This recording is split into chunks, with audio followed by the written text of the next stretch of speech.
जय हिंद, नमस्कार दोस्तों, स्वागत है आपका हमारे चैनल पर। तो दोस्तों, अभी मॉडर्न हिस्ट्री चल रहा है हमारा एनसीईआरटी का। तो उसमें जो है ब्रिटिश राजनीतिक एवं प्रशासनिक नीतियाँ अभी हम लोग कंप्लीट करेंगे। वन लाइनर के साथ ऑब्जेक्टिव भी कंप्लीट कर लेंगे। तो चलिए एक एक करके पहले वन लाइनर देखते हैं। चलिए पहला पॉइंट देखते हैं हम लोग। अंग्रेजों का भारत पर वास्तविक राजनीतिक नियंत्रण कब प्रारंभ हुआ? तो इलाहाबाद की संधि से। कब प्रारंभ हुआ? 1765 में इलाहाबाद की संधि से। बंगाल में द्वैत शासन किसके द्वारा लागू किया गया था? तो लॉर्ड क्लाइव के द्वारा। 1000 रुपये प्रश्न पूछा गया है, इसको स्टार मार्क कर लीजिए कि बंगाल में द्वैत शासन किसके द्वारा लागू किया गया? तो लॉर्ड क्लाइव के द्वारा। 1772 में किस गवर्नर ने द्वैत शासन को समाप्त कर दिया? तो वारेन हेस्टिंग, मतलब वारेन हेस्टिंग ने समाप्त कर दिया था द्वैत शासन को। भारत में न्यायिक सेवा का जन्मदाता किसे माना जाता है? तो वारेन हेस्टिंग को। 1000 बार ये भी पूछा गया है कि भारत में न्यायिक सेवा का जन्मदाता किसे माना जाता है? तो वारेन हेस्टिंग को। नेक्स्ट देखेंगे हम लोग। वारेन हेस्टिंग्स के कार्यकाल में रेगुलेटिंग एक्ट 1773 के अंतर्गत 1774 में कलकत्ता में सुप्रीम कोर्ट की स्थापना की गई थी। इसके प्रथम मुख्य न्यायाधीश सर एलिजा इम्पे थे। ये बहुत इंपॉर्टेंट है, फिर से देख लेते हैं। वारेन हेस्टिंग के कार्यकाल में रेगुलेटिंग एक्ट 1773 के अंतर्गत 1774 में कलकत्ता में सुप्रीम कोर्ट की स्थापना की गई थी। इसके प्रथम मुख्य न्यायाधीश जो थे एलिजा एम्पे थे। भारत में पुलिस सेवा में सिविल सेवा का जन्मदाता किसे माना जाता है? तो लॉर्ड कॉर्नवालिस को। बहुत इंपॉर्टेंट प्रश्न है। लॉर्ड कॉर्नवालिस जो कि पुलिस सेवा एवं सिविल सेवा के जन्मदाता माने जाते हैं। 1863 में प्रथम भारतीय आईसीएस अधिकारी बनने का गौरव किसे प्राप्त हुआ? सत्येंद्र नाथ टैगोर।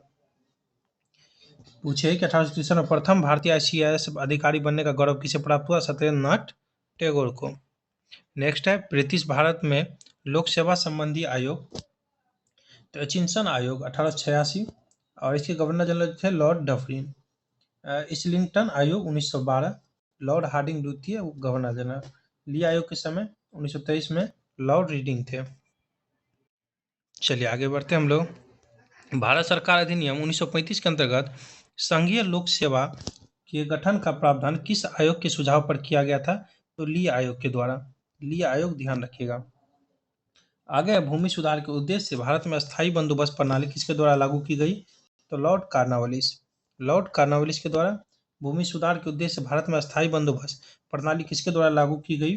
तो लॉर्ड कॉर्नवालिस। नेक्स्ट देखेंगे हम लोग। भारत में साम्राज्य विस्तार के उद्देश्य से सहायक संधि प्रणाली की शुरुआत किसके द्वारा की गई?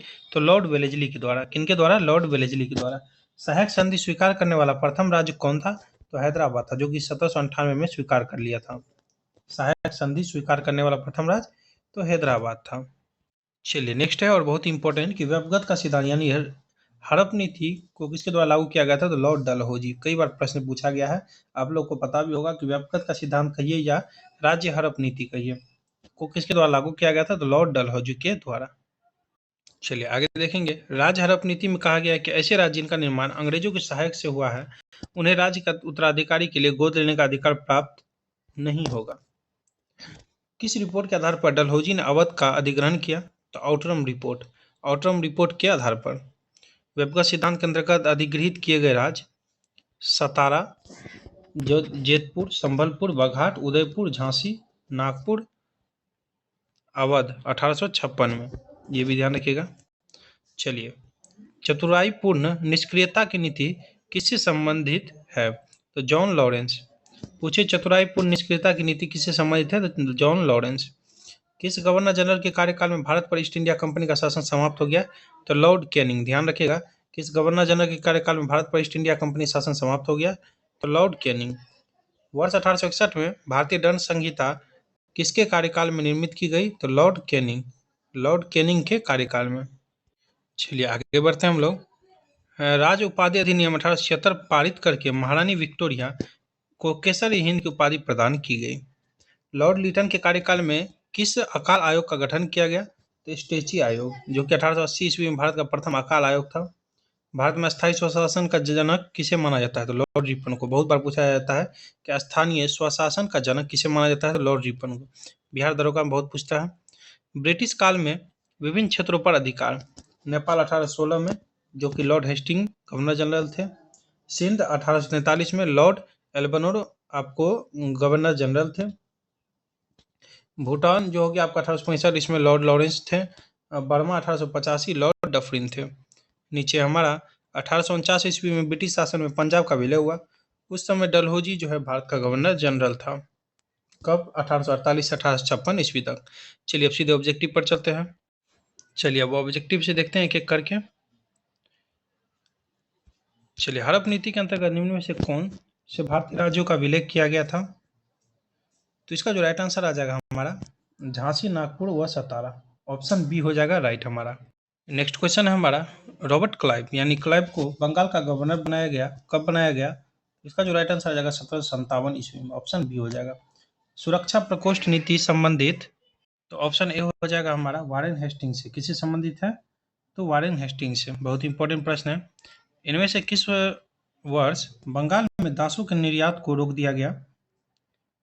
तो कब रोक दिया गया था? तो इसका राइट आंसर आ जाएगा हमारा 1789 में।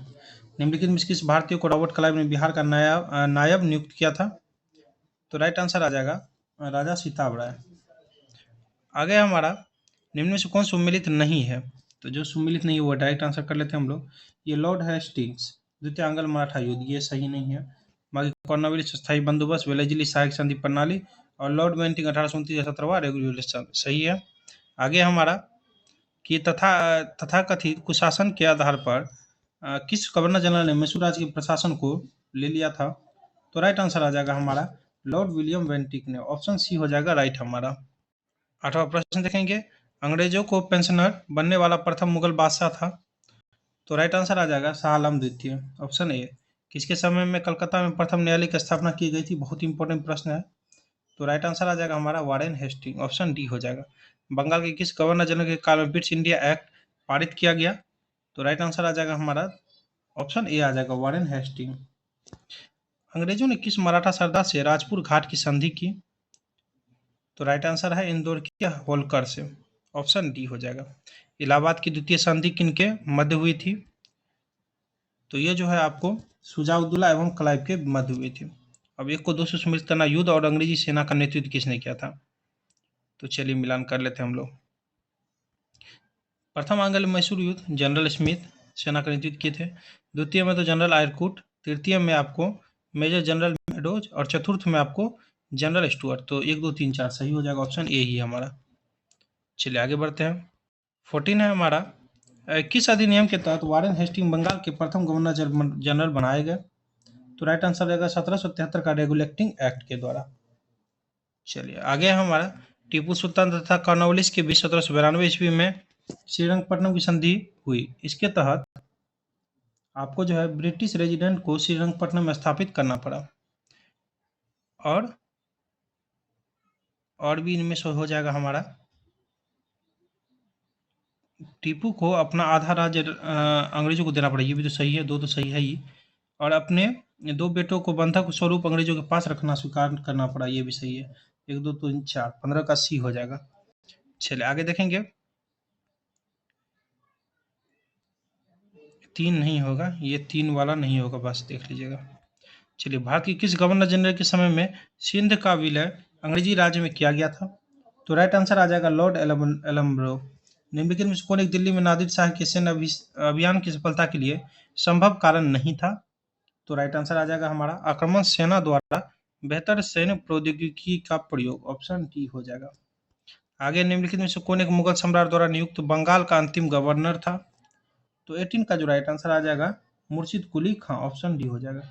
राज अपहरण नीति एक ऐसी नीति थी जिसका उद्देश्य था, तो यह अंग्रेजी ईस्ट इंडिया कंपनी की राज्य क्षेत्रीय सीमाओं को बढ़ाना था। 20 देखेंगे हम लोग। लॉर्ड वेलेजली की सहायक संधि को सबसे पहले किस शासक ने स्वीकार किया था? तो राइट आंसर आ जाएगा हैदराबाद के निजाम। अंग्रेजों ने भारत पर रूसियों के आक्रमण के भय से किस राज्य का अधिग्रहण किया था? तो राइट आंसर आ जाएगा सिंध। Option B.